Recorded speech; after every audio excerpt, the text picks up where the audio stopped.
Hey guys, thanks for joining us for another episode of Coffee Break. It's very early in the morning, so I don't have a stupid thing to say along with my intro. So we're just going to get right into it. I'm your host, Roland. And I'm Kevin. And today we're actually going to be talking about software engineering and the process to get involved, the educational experience, all the details. And we have a couple of guests on today. My good brother.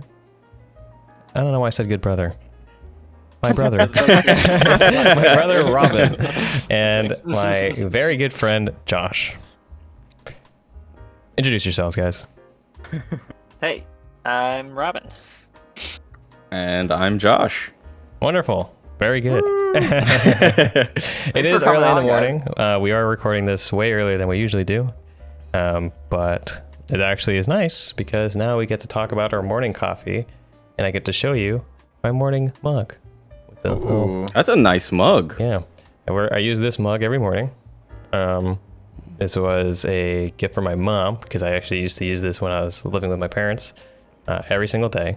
So I've probably been using this mug for every morning for my cup of coffee for the last 10 years or more.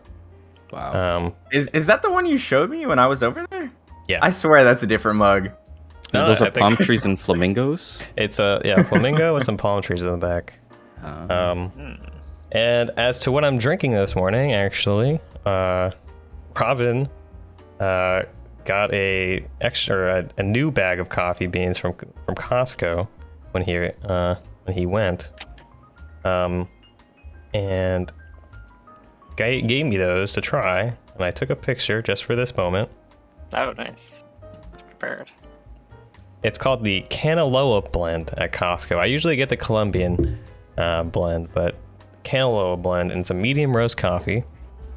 I brewed it with the drip machine, and it's actually very interesting. It's a much lighter. It's a lighter flavor, but a more it has a more interesting flavor profile. A little bit more action going on. Honestly, I actually like it. It's good.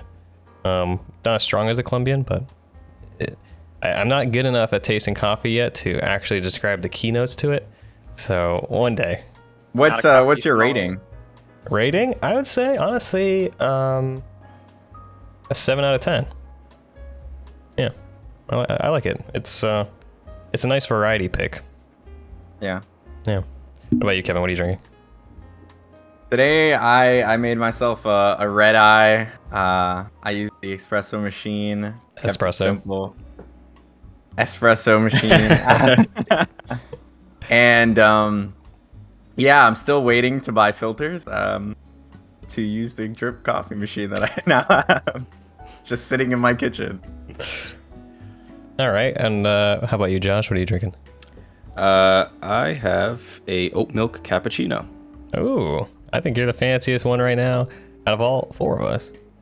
No, it's just I don't do well with milk, and I think the oat milk complements really well with the coffee that I have. It's just a Colombian blend, but I'm not sure of the brand. The brand is from Costco, I believe, or you can buy them on Amazon as well. And Okay. everybody's got Costco coffee. It's top tier. Yeah, Kirkland Apparently. signature. it's good. It's good stuff. Wonderful. And Robin, what are you drinking? So I'm drinking a hearty glass of Costco milk with some coffee syrup in it, actually. I don't know Oh, if you can actually see put it. some coffee syrup in it. All right. It's Okay. kind of brown. It's not just pure white milk.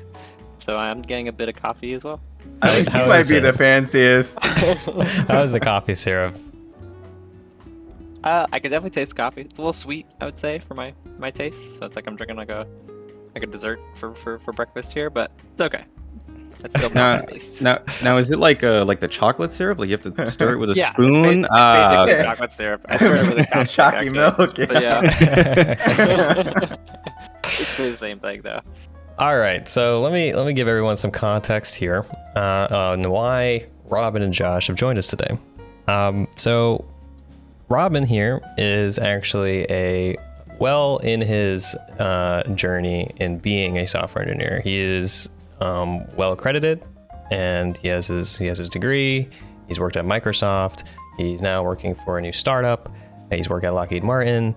He's had a pretty solid background in software engineering at this point. So he is our resident expert to help us answer some questions and give us some insight on the software engineering experience. And Josh here is actually getting, I would say, his start in the software engineering experience. He is still in school. He's studying to become a software engineer, and he's going to give us some insight on his journey and his experiences through the educational process and difficulties and enjoyment and the challenges that become or get acquainted with software engineering and overcoming those obstacles. So now that Can I we bring the test questions up?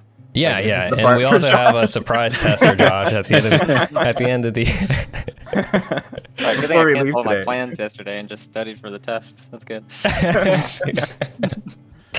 I'll also say that I am a bit tired, so you might hear that in my voice. But we went to a water park yesterday, and I am pretty exhausted. How was that? It was great. It was a good time. Which water park did you go to? The Blizzard Beach in Disney. Ooh, fancy. Yeah, and the weather was perfect for it, so it was a good call. We can thank Robin for that. Thank you, Robin. Yeah, no problem. And yeah, it was a good time. It was a good time. But let's get into it. So we'll start with Josh, okay? And you just tell us how you got. Actually, would it make more sense for you and I to start, Kevin, for like a quick? Could we do like a quick refresher Yeah, on like our because background? I know we've already talked about it, but we can do a quick summary in 30 seconds. Why don't you go ahead and start? How'd you get Yes. started in software engineering? Yeah, so I kind of picked it up out of nowhere after high school. It seemed like the logical choice, being super big into video games. I didn't have like anything particularly leading into it from my childhood, but I kind of just always associated it with gaming, and was like, yeah, that seems like the right path. So I did it in college, and here I am today. Nice. So I got started in high school. I got into Minecraft, and I fell in love with coding after I started making mods for Minecraft and using Redstone and learning that was just coding in the game. I also took a introductory to Java program or class with Josh here in high school. And that helped, solidify my understanding a little bit more of how to code in Java. And I just went from there, and I've just been doing it since. So Josh, you tell us how you got started now. It's a little similar to Kevin, actually. I associated just being on my computer and playing video games with the idea that coding was probably the best track for me. And that's kind of how I got my foot in it. And then I took the coding class with you in high school. I took two, actually, but I didn't do so well on the second one around. It was my senior year. Because I wasn't But- there. It's because you were there, yeah. Yeah. And yeah, and then I went into college, studied, and still am in college studying it. So that's where I'm at now. Very nice. And Robin, last but not least, let's hear it. How did I get started? I'd say I guess it started in middle school. A combination of a couple things. So one, I don't know if Roland mentioned this when he introduced himself in the first podcast, but basically our dad is a software engineer, so he pretty early on he was teaching us, some basic concepts, just how to think logically, and I think he probably showed us some examples of coding pretty early on too. So that definitely helped kind of jumpstart the interest. In terms of actually starting coding, I started doing something called scripting, which is like a more basic version of coding, where you just make little tools for yourself. And so also related to video games, so kind of like the story for all of you guys, because I was making scripts for a game called RuneScape, the Oh, popular okay. free, massively multiplayer online game that's been around forever. So basically just to automate some things for that, because it could be a very tedious game. Yeah, so actually there's a language called, I guess not to get too technical, there's a language called AutoHotkey that all my brothers and I know, even my older brother who is not a software engineer, but I think he started using it before all of us. So I think he probably taught me how to use it. And then yeah, we kind of, I continued being interested, and so I ended up using that language for scripting other things, just a bunch of things in my life, and other video games as well. And then basically in high school, that's when I started doing, I would say, more real programming, where you're, working with, like basically with Java as well. Actually, took a class in high school, yeah, it was basically just to see if I really did want to go down this path, so just testing my interest even more. And so yeah, I really enjoyed that class, and after that, I did a couple more things related to programming in high school. I was in the robotics program. I think starting sophomore year of high school, and pretty much every year, maybe might have been freshman through junior year, but 2 or 3 years I was in various robotics clubs. And yeah, that definitely helped me realize that this was something I wanted to do, as a career. So out of all those things, what would you say sparked the most interest in coding for you? Sparked the most interest. What was the push? What was the experience that pushed you to say, "Hey, I'm committed. I want to do this"? Yeah, honestly, probably the experience that allowed me to learn the most about real development, which is probably that class I took. I know you might think it was the robotics club, but I think the robotics club made me, at least I had fun in that. I wouldn't say I did a lot of like really interesting or learned about programming a lot from that. I think I learned a little bit just because I had a really good instructor in that program who also helped teach me the basics. So it's hard to say basically if the robotics club experience or that basically it was AP computer science, that's the class that I took in high school, that really I'm pretty sure it was really the AP computer science class, just after going through that whole experience and really learning what programming is all about, or like the basics of it. That's where I realized I kind of liked working with it in that mindset and with those tools.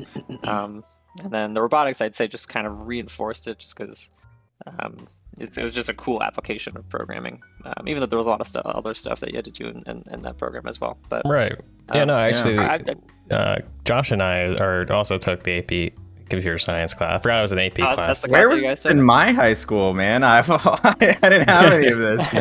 Wait, Kevin, were you in Florida at the time when you were in high school? Yeah, I went to school in West Palm Beach, and they just never had any kind of programming class. Like they had computer classes ish, like more IT kind of stuff, but no coding. So what's nice is that Florida has this thing called the Florida Virtual School, which is basically just a website, to take courses online that high schoolers can use. And so that's actually how I took that class. My school didn't. I see. I forgot about that. I took that class on the Florida Virtual School, and it's the perfect medium for a programming class, So I should have done that. That was really happy probably messed up. You probably just didn't know about it. So I was lucky. I had taken Florida Virtual School classes, and I just remembered. Yeah, I took a web design class in middle school. So I guess that was one of the other things that I think I don't like web development, so that's probably why I forgot about that class. but I did take a web design class as well in middle school. Yeah, I totally forgot about that. That's so funny. That is funny actually, because I don't think. I mean, I don't like web development either. And, I don't think I could go back. I did some myself. Roland, you know about that whole experience I had. I worked for a startup my last year of college, and it was such a hassle, like between the type of work I was doing, like not actually enjoying it that much, to like just some of the startup culture with it. It's a mess. But I don't think I wouldn't do web development. Josh, I think you had some experience, a little bit of experience in web development, actually, right? I created the website for my father's business. So it was technically my first, job / internship. Did you enjoy that? Like, did you like making the website? Did you? It was interesting only because I had to get a lot of confirmation on design It wasn't like up to me to create the design. There was, already logos that they wanted to use, colors that they wanted specifically for the business. And it was a lot of back and forth on, hey, is this okay? Hey, is that okay? I didn't receive a lot of feedback, but it was a really good experience in terms of how much I know now. It was good. It was a good time. Okay, yeah. I don't think I'd want to stay in web development. don't think I like it either. Yeah. I'm not really, that artistic. I think you need some of that sense, right? And like that. Yeah, I definitely don't have that. Yeah, element either. And there's definitely a lot of good web developers that love their job and they can use that creativity that they have. And so I'd be too self-conscious with my website, thinking like everyone thinks it's ugly and no one likes it, and it's obnoxious. I think it's annoying to like constantly interface with customers though. Like it doesn't end there with with dealing just with one person. I feel like almost every time I had to work with some customer, there was. Goodbye, Kevin. Goodbye, Kevin. Kevin really hated that customer. He couldn't even talk about it. All right, well, we'll keep trucking on until he gets back. So with that, actually, that's a good marker for the next topic. So now that we kind of covered how everyone got started, we actually started. Let me pull him back in here. Hey, buddy. That customer really did a number on you, huh? My Discord crashed. Well, we're gonna get started on the next topic anyway. So we kind of touched base on it while we were talking about how everyone got started, but now we're gonna kind of do a deeper dive into it. And starting with Josh, I want you to kind of tell us about your educational experience so far with software engineering and how you feel it is in college or maybe any online courses you took, but if you feel like it's the values in it and maybe the downsides to it, give us the whole picture that you've experienced so far, because I know I'm jaded on it, but I'd love to hear some analogies from you. Yeah. So it's interesting. When I first started my college experience, my first 2 semesters, I declared myself a computer science major, and then I switched majors. I actually switched majors technically 3 times at this point. I did not know what I wanted to do. Like I said, I went into computer science with the idea in mind that I'm playing video games on my computer all the time. I'm already sitting at my computer all the time. I might as well pursue a degree that kind of intertwines with my hobbies already. And I don't know if it was maybe the way that they were teaching it in college at the time, but I did not enjoy my first 2 semesters of computer science experience. It was I'm not sure what really happened. I just couldn't latch myself onto the idea that I wanted to do this, for the rest of my life. So then I changed majors. And then I realized I didn't like that major. Then I changed majors again, and then I realized I didn't like that major either. What major did you switch to first time? So first time I actually switched to an education major. I wanted to be a teacher. Yeah. But then I looked at a lot of the politics that are involved with teaching, and it was not a good time for teaching. And then I switched from that to nursing, and I didn't like nursing either. So at the end, before I got my associate's degree, my last semester, I took an electrical engineering class, and for some reason, when I finished my associate's degree and I transferred to the University of Central Florida, I thought to myself, I really like that electrical engineering class. I want to go back to coding. That was like my immediate thought. I don't know why that translated that way, but I went into University of Central Florida, declared a computer science major. Full circle. Full circle. With almost the intent of maybe even going into computer engineering, depending on how things went. but I decided to stick with computer science. In terms of how that went, well, I've taken an Intro to C class 3 times now. And Wow. because my first semester I actually didn't pass, and then my last semester at Valencia College, it's a community college here in Florida, I did pass, and then the University of Central Florida didn't accept the credit, Ah, so I had to take it again. that's too bad. And if I had You're like to a senior in a freshman class, man. yeah. And so if I had to say how my experience has been with coding educationally up until this point, my biggest complaint is that nothing is standardized. There's no direct way of coding. Every professor has done differently in their spacing, their indentation, how they want it to look, how they expect it to look, what compiler and text editor you use, and that inconsistency really drove me to think that I'm not sure. I understand now why for maybe a majority or some percent of software engineers that are working right now don't necessarily need the degree for it. There's nothing saying that the way you code needs to look like this for all the companies that use that language. So that has been my biggest struggle, just learning how can I take this forward, what's like the direct line, and maybe that's a mental block for me. Maybe I need to realize that it's more about how I want my code to look, but I'm not too sure because my professional coding experience is not, I understand. Yeah, I get what you're saying. Okay. Yeah. No, I mean, you made a lot of points that I agree with. In my personal experience with college and how not just coding is taught, but just the curriculum in general. But now let's talk about Robin's experience, and because Robin fully graduated a few years ago, almost 4 years ago now. 5 years ago? Yeah. About 4 years ago. It's been a long time. Time flies. But why don't you tell us a little bit about your experience? Because you actually, funny enough, Robin graduated from the same college that Josh is attending. So, oh, cool.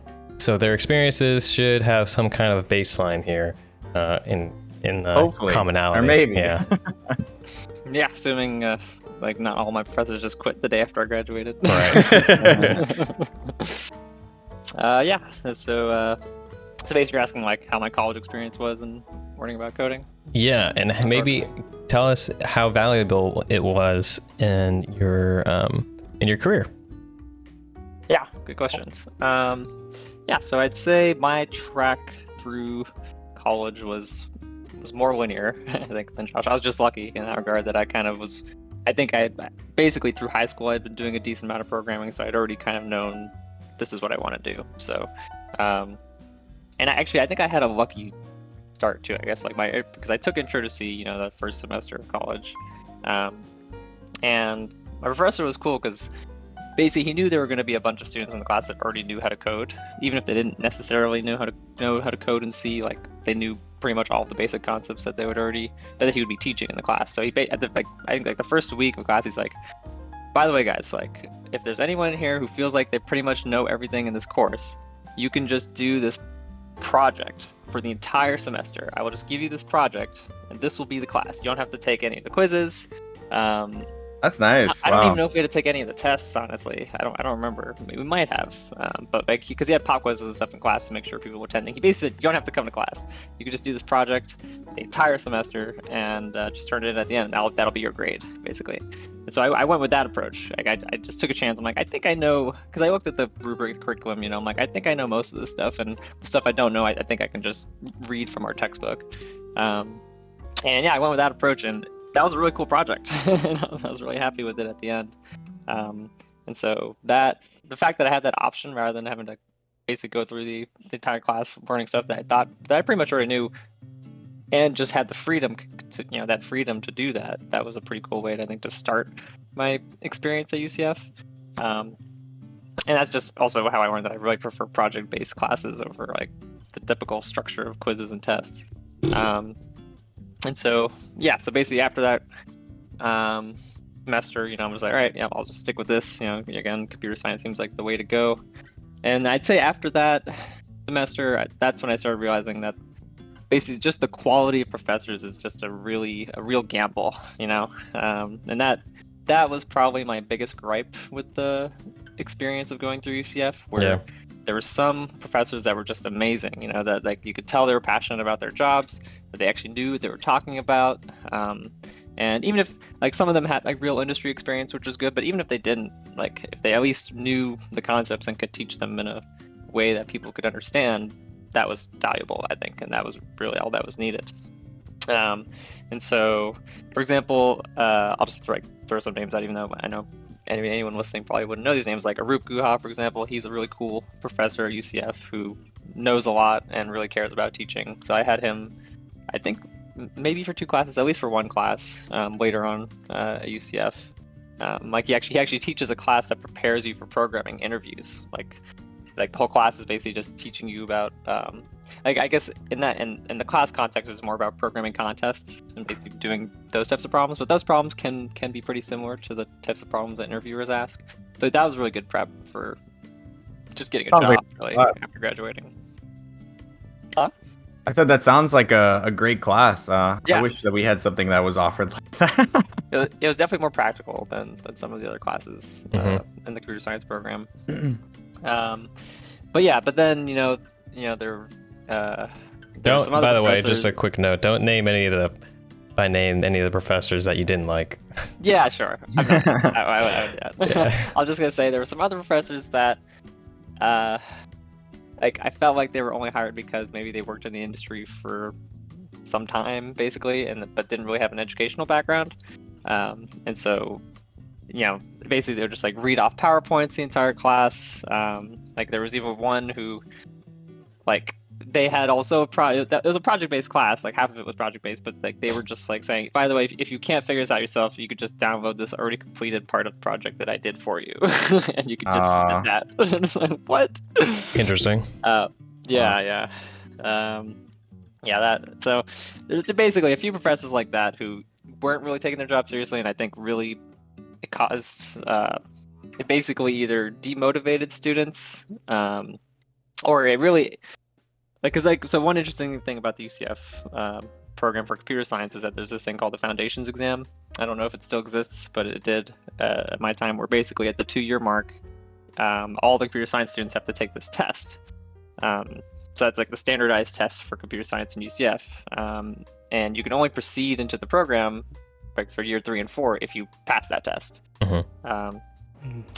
So it's a pretty tough test, I would say. It's actually split into 2 parts. Like one part is a lot tougher than the other part, and so like it's sad, like if students went through some of these classes before taking the test that were supposed to prepare them, but they just didn't get the knowledge they needed, they might be stuck at that gate for a while, right? Because there are people who basically had to retake that test several times over the course of maybe a year before they can actually keep going into the program. So so it was really important, and it's important that the professors teaching the material needed for that test were good, and so it was sad that basically in some cases like they weren't, and then students suffered as a result. Like even if students really wanted to learn, they just weren't really given the opportunity to do that. Absolutely. In some cases. That's what I meant when I said it was like a mixed bag, where it's kind of just a random chance for you to get a good professor or not. And yeah, that's a perfect description of your college experience, because it definitely closely aligns with my own. And I feel that I feel like you kind of hit the nail on the head, to be honest. One of my good experiences, phenomenal experience, I actually had Guha in the college as well for a course.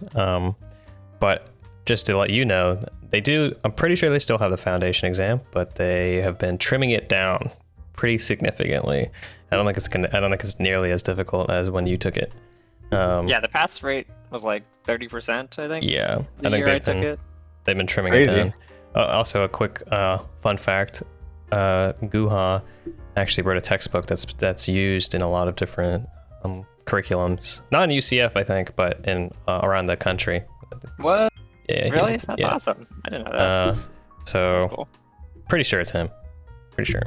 But just to shout out a name that I think who is a fantastic professor, Mr. Zulansky at UCF. Wonderful professor, great personality, and really cares about his job. I think he's still there. And he is the only one who made me think about consider staying at the UCF program. But there's too few people like him that to make it worth it, or to have made it worth it for me to stay. And my major complaint, I'll keep it short and simple, is the curriculum. To actually even start your classes for software engineering. Yeah, I couldn't get through all the extra BS just to do what I want. I thought I was done with that in high school, and then I went into college, and I had to do more and pay more and waste more time, and it just didn't click for me. So, If you don't mind me asking, like, what did you consider BS? I guess in terms of the stuff that you're required to do that you didn't want to do. English, U.S. history, Oh, the general education. the general Yeah, ed classes. Yeah. My my major complaint is the physics professors that I had were absolutely Right. terrible. Yeah, Abysmal. Some of the worst classes I've ever taken in my life. it's hard to find a good physics teacher. I had the same experience in college and in high school. Yeah. It's because and I don't know, I'm not going to say that, but it's difficult to find people that are willing to teach physics and who are good at it. I think that's just a problem in general. Yes. And yeah, that it sounds like a lot of our college experiences. And Kevin, if you want to tell us about your college experience a little bit, maybe it closely aligns with some of ours.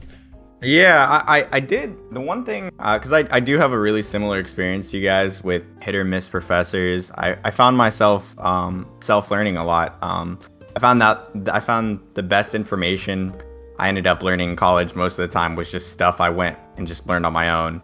So, I mean, I posed the question back to you guys, even like, do you feel like you learned the most out of the classes you were in so far, or Josh, for you so far, and Robin and Roland? Do you feel like you learn more in classes or out of the classes?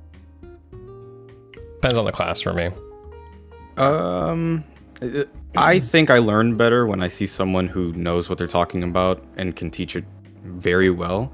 When I look at someone who's teaching that information to me and they're doing it at a really good level, I absorb information very, very well. So I try not to do my own study I try not to look for outside sources if the source that's right in front of me is already working. But I think to tackle on to what Roland and Robin were saying, yeah, it's been tough finding a professor like Zumlansky. I'm still trying to find a class where I could take him. I cannot find it. His name does not come up ever. He's almost like a rare Pokemon, or like a shiny Pokemon. There's like a 1 in 4,029 chance to get his class. I know when I took him a few years ago, he was considering not teaching anymore because of how the restrictions that the department was putting on him and his course material. So Unfortunate. it's possible he's just not at UCF anymore, which would be really sad because that is by far one of their best assets, in my opinion. So I've heard nothing but great things. My roommate and good friend Anthony, he took a Zumlansky course and he said it's what drove him to love the major entirely, computer science, software engineering. I mean, he said Zumlansky was pretty much, that person for him to really inspire him to be better at coding in general. Well, I do want to get into a little bit of like different languages and what you guys prefer so far. I think that's always kind of fun to talk about. Do you guys have like any specific language you tend to gravitate towards? Maybe in your own time, or like what you do for work. If you're able to talk about it. Yeah. I'd say for me, obviously, pretty much the language I've stuck with for most things, I guess, at least with work and a few personal projects, has been C#. So that's the language that Microsoft created in response to Java. It's basically supposed to be a better Java, which I think it is. And let me interrupt you real quick, just for anyone who might be love listening, who isn't familiar with what we're talking about. So in software engineering, you actually have specific languages that you use to write your code. Now, it's not like it actually is kind of like a foreign language. Not your traditional foreign language, but it is a text-based language. You don't really talk it. You don't speak in code or in a specific syntax language. But it is a framework of how you write your code. And there are so many different types of coding languages. But there are just a few really, really popular ones. So we're probably going to hear some of those names like C# and a couple others, I'm sure. But just to give that context for anyone who might not be familiar with the industry, please continue, Rowan. Yeah. So I'd say that's been my tool of choice. I guess I'm trying to remember when I started with C#. I think I did maybe a little C# project in high school, and then I started a much longer term project, which was supposed to be a kind of a short term project, but it ended up taking me like 7 years to actually finish it, which was just a little game. Basically, I was trying to make a digital version of a card game that my family enjoys. It's called Monopoly Deal. So if you've ever played Monopoly before, Monopoly Deal is like the card version of that game. And so basically, I think starting maybe freshman year of college, I started working on that project, basically just a way for us to be able to play online if we weren't all in the same room together. And yeah, that's all C#, and that's using this framework, this GUI framework called the Windows Presentation Foundation, or WPF. And so basically that helped me learn a lot more about the language. And then at the same time of doing that personal project, I was also working as an intern at Lockheed Martin, where the stuff I was working on there was also C#. Pretty much all of it was C# based. So basically, both professionally and personally, I was doing C#. The only place I wasn't doing it was at school, which basically after learning about C, that's when they pretty much switched gears to Java for pretty much everything, I think, in terms of learning about like object-oriented programming and things like that. Those are pretty much all in Java. But Java and C# are pretty similar. What would you say is your favorite language? Yeah, favorite to work in. Ruby on Rails? No, I'm just kidding. Yeah, I guess I feel like I have to say C# because that's just what I've done for maybe 90% of my programming. Though, like, I really do like Python, for example, just because it's really great for interviews, just because it is more like English than Python's any other fantastic language. Yeah, it's just a more intuitive, I think, programming language than others, because it looks more like you're like writing sentences than anything else. So the syntax is a little bit easier to comprehend, even by people who maybe aren't super familiar with programming. I think if you showed them a Python script versus anything else, it would make a little bit more sense. Would you recommend people start with Python as their introductory programming language? Definitely. Like intro to Python would make more sense than intro to C, I think. I wish I had that starting in college. I didn't get to touch Python until much later in college, and I wish I got to play with it sooner. Unfortunately, I don't use it in a professional setting much, but I wish there was more opportunities to learn it early in college myself. That's one thing that I got to familiarize myself more with. I haven't worked with Python very much at all.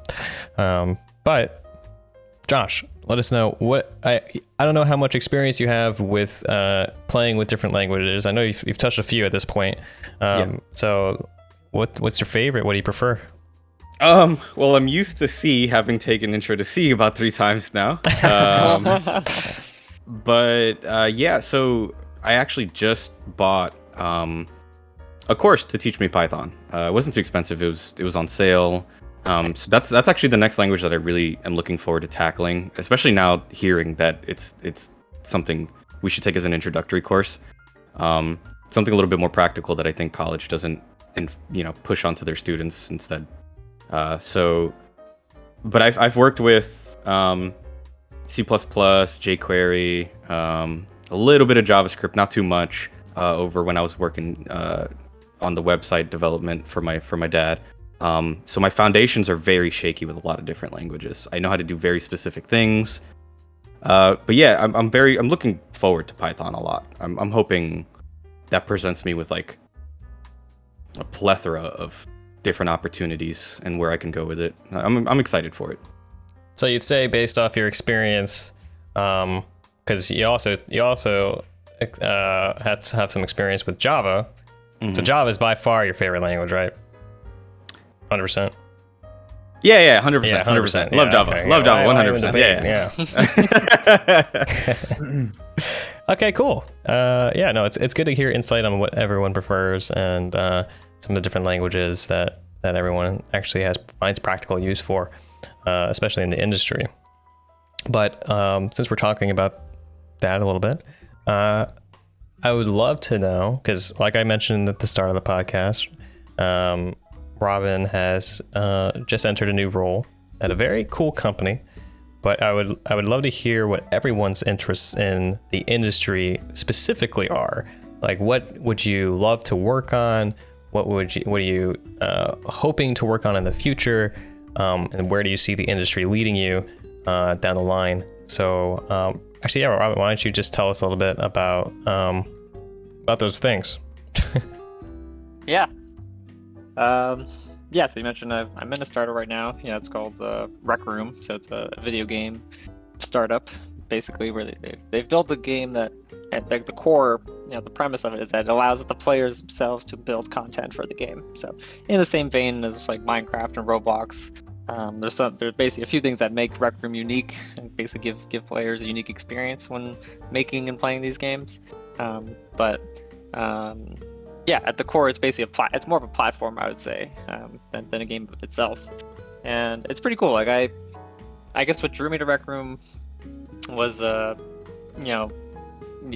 guess partially was like the experiences I had as a kid, basically playing games, and especially playing games that other players of the same game had made, as opposed to just games that the developers of the game had made. So I think Halo the best custom example of that lobbies. is exactly, yeah. The best example of that is Halo. So Roland, and our older brother Ryan and we all played Halo, like Halo 3, specifically a lot when we were kids. One thing that game offers is the ability to basically make your own maps, and then you can kind of make your own game to some limited extent. To like, maybe I think the map creation was a little bit more flexible, where you can make like really cool maps. But basically, you pair those two things together and say, this is the game. This is like the mini game that anybody can play.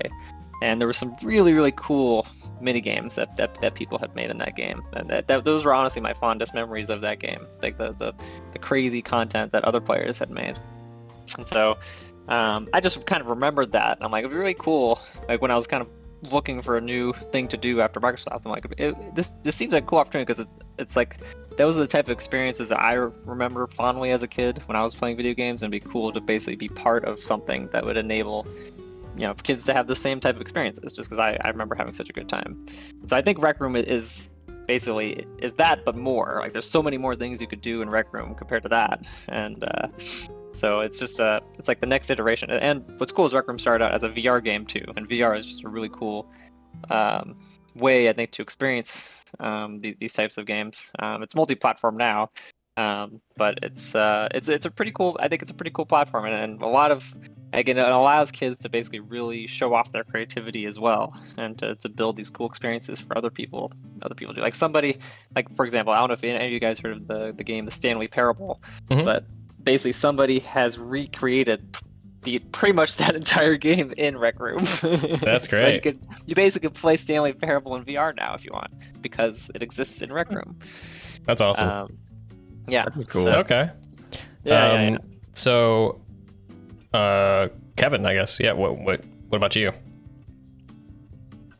So I think that right now I do. I'm kind of at like a crossroad almost for my own career. And I'm trying to figure out what the next step is for me. I feel like I've been trying to figure that out for a while, whether I want to stay where I'm at or like move to. I've kind of been leaning towards some startup culture. I've been looking at that a bit. But I don't know where I'll be in the next 5 years. You know, I've kind of thought about moving out of the field myself in a totally another conversation. But right now my interests like have been towards like front end development, particularly. That's what I do right now, and I've kind of been enjoying it a lot. It's a lot different than what I've worked on in the past, and that's been really nice. Yeah. Is there any like, you know, particular topic like like VR, game development, AI development? Where do you see yourself if you stay on this path for software engineering? Where would you really want to end up? I think I'd like to maybe try out video game design, either that or some kind of tool creation. I would really like to go back to some Python development, and I think that would be really, really cool. Yeah. But like I said, I haven't touched it in a while. But I think I'd lean towards those two areas just to kind of branch out some things that I haven't done in a while. Yeah. Nice. What about you, Josh? It's a little hard to say. I think AI and machine learning is really cool. For me, the future that I hope to achieve is a future where I can work remotely and choose where I live or choose where I get to live. Okay. Because I do have A dream. I do have a dream. I do have an objective. And I'm hoping that I choose correctly along my path to get there in terms of the language I choose to focus on versus the companies that I can put that into, put So that you're into not- work for them. You're not too focused on a specific technology or No. or industry. Yeah. Okay. All right. I'm focused more on my own objective to get where I personally want to be, and I'm using work as a scapegoat for that instead of finding a job that I think I'd, specifically maybe love or a specific industry that I'd go crazy for. And that's something I've looked at a lot myself, is being able to put myself in a position where you can travel, you can work remotely. And I think that we're in one of the best industries to do just that. If you're given the right opportunity, you can work from all over the world, especially if you're not doing anything with hardware and you're purely software. Like it's a great opportunity to be able to do that. And I'm not sure if anyone else shares this sentiment particularly, but have you guys been told before that you should choose a career that you love so it doesn't feel like you're working, My entire life. Yeah. Yeah. I don't particularly share that same sentiment. I'm more of like, I want myself to be happy, and I don't think choosing a career that would make me happy would really make me happy. I think being in a position that makes me happy outside of work would make me happy. And if I have to, and I'm not gonna, for lack of better term, maybe not suffer. I don't think. I don't think. Wow. Yeah, because I don't. I've heard people say that they hate their jobs and Well- they can't. They can't do it. And Is it possible you just haven't found a role that you truly enjoy doing, or at least don't hate doing? Because in my experience, when you end up spending 8+ hours a day doing something that you don't like, it can be very, very draining. It's horrible. It's and terrible. you're right. Yeah, you're right. I don't great. think I've been in a position where I've done 8+ hours of something that I absolutely disliked. And maybe my opinion may change Yeah. when that happens. But as of right now, I think that no matter where I end up career-wise, as long as I'm happy outside of my career, doing the hobbies that I want, being in a place that I love, I think I will live and manage just fine. Okay, so you say the saying should be not find a job that you love. It should be find a job that's decent enough that you can still be happy. Yeah. Okay, I think that's fair. Sure, yeah. I I like think that. that That's applies fair for enough. most of us. That's fair enough. Yeah. All right. No, A it's lot good. of people. Yeah, I think in reality it is a lot of people. But okay, no, it's good to hear where everyone's interests lie and where they see themselves hopefully in the future. Personally, I want to also work in the video game industry, but I want to work on, well, actually, I wanted to work on Minecraft. I wanted to be part of the Mojang team a while ago. Mojang gang. And because it was such an instrumental part of my life getting into programming, I wanted to also, give back in a sense, but also get paid to do it. But at the same time, I also want to try working on an MMO one day, because like a lot of people that get into programming, I feel like, they have an interest in video games and stuff like that. And I think a big inspiration for a lot of people to get into coding is, I play video games. I'd love to work on a video game. And I As mean, long as I don't work for Blizzard, exactly, not right. for them, As long as I'm not there you getting go. used and abused. I would love to work on something like that, a big project where I can see the results of my code in real time, and get player feedback and stuff. I think that'd be a really fun experience. Get hateful, messages in my DMs and telling me how I'm shit at balancing and everything. That sounds like a great time to me. But yeah, no, thanks for letting us know what everyone's interests are. But moving on, and this will probably be the last topic for our wrap up here. What has everyone's professional experience been like in the industry? How have you felt? And not to talk about the actual work you've been doing, but what you've experienced on a personal level. So how interacting with your coworkers have been, how your managers have been. Has there been crazy changes or anything like that between jobs? Let's hear it. Let's start with you, Robin. Yeah, sure. Yeah, I'll try to be brief too.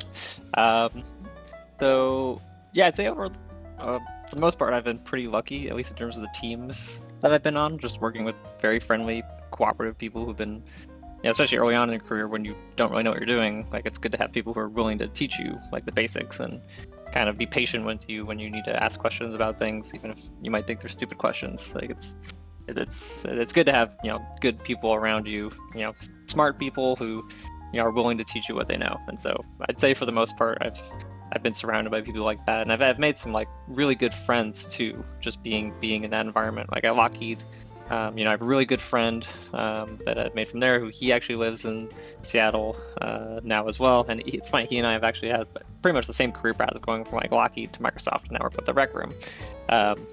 And so, he was an example of someone like a mentor to me, as well as like at Microsoft.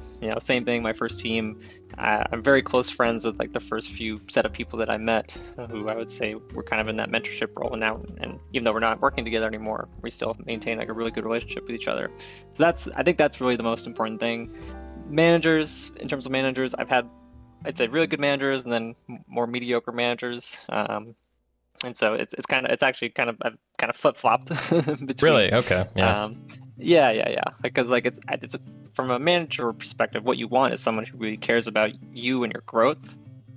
Yes. Not so much someone who Absolutely, cares about like profits for product, the company yeah. and things like that. It's like really the manager should be people focused, not business focused. Because you're managing people at the end of the day. You're not really managing the product. That's what product managers for, right? So that's something really important to look out for. If you know about a manager who, let's say you have a friend who says like, yeah, I love my manager, he cares about me and my team, like that's a jewel right there, and that's really what you should be valuing more than anything else. Someone who cares about you, your development, your learning, and your ability to grow into like the next position of the software development industry. So Okay. Yeah. those are important things to look out for. I know, Josh, you don't have that much professional experience, but tell us what you would want to see in an environment where you're working with code and stuff, and what you'd want to see out of your managers and coworkers. What's your ideal work situation? A lot of what Robin described actually sounded, right on the nail there. Definitely want a manager who is employee focused, like he's looking after his employees. And then also, when I was working in my web development position, I was for the most part alone. It was just me and my manager. So I'm looking for hopefully finding a team that we can communicate well. We got each other's backs. There's definitely like an understanding that it's an effort between everyone, and at the same time just being personable. It's just having that good work relationship balance where now you have these outside friends who all share common interests, and a company that'll really push you to learn more and do more for them in a very positive way instead of maybe the slave driving way, which hopefully we can all avoid. So let's not. So you're saying let's not work at Amazon? Got it. Okay. Right, 100%. Yeah. I'll just say my quick tidbit. In my experience, I've only really worked 2 software engineering roles.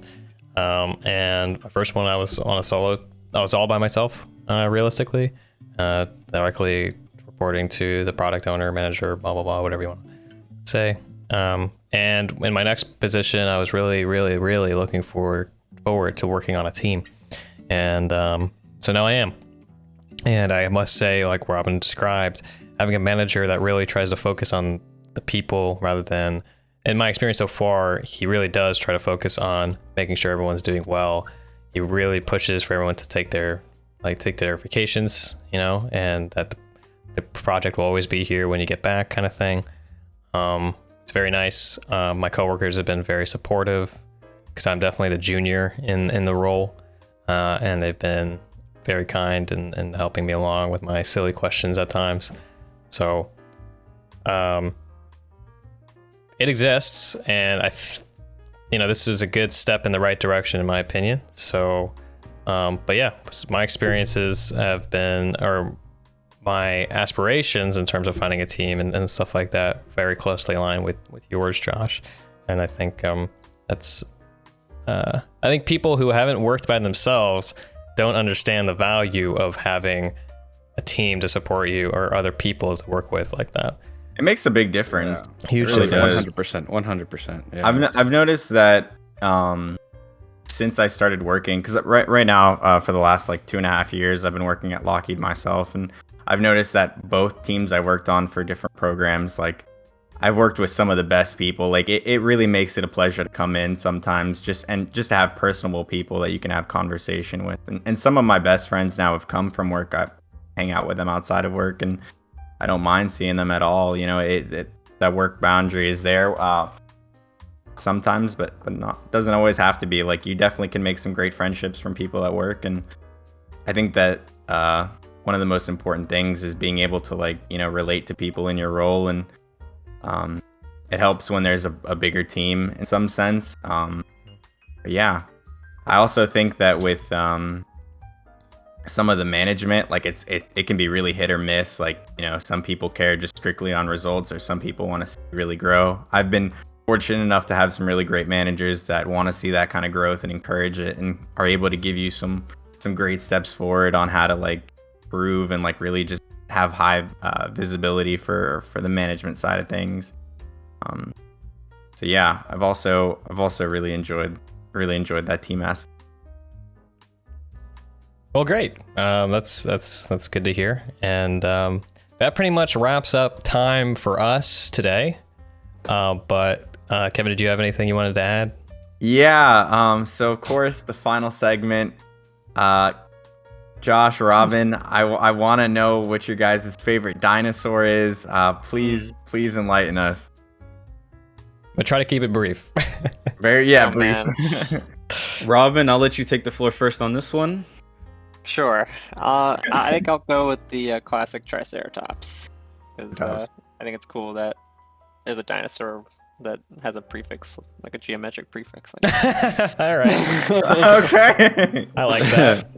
I'd say I'd go for the Velociraptor. Are you sure? The chicken-sized Velociraptor. Chicken the size, tiniest yeah. dinosaur.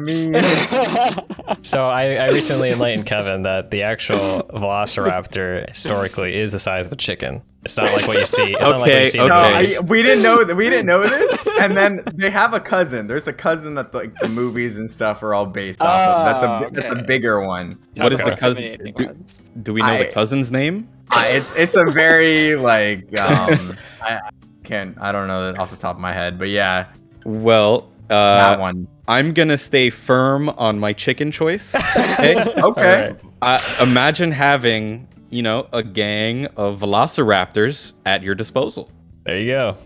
All That would right. be pretty intimidating. Good That stuff. would be pretty intimidating. Well, guys, yeah, thanks for joining us. Really appreciate it. It's been great having you guys on.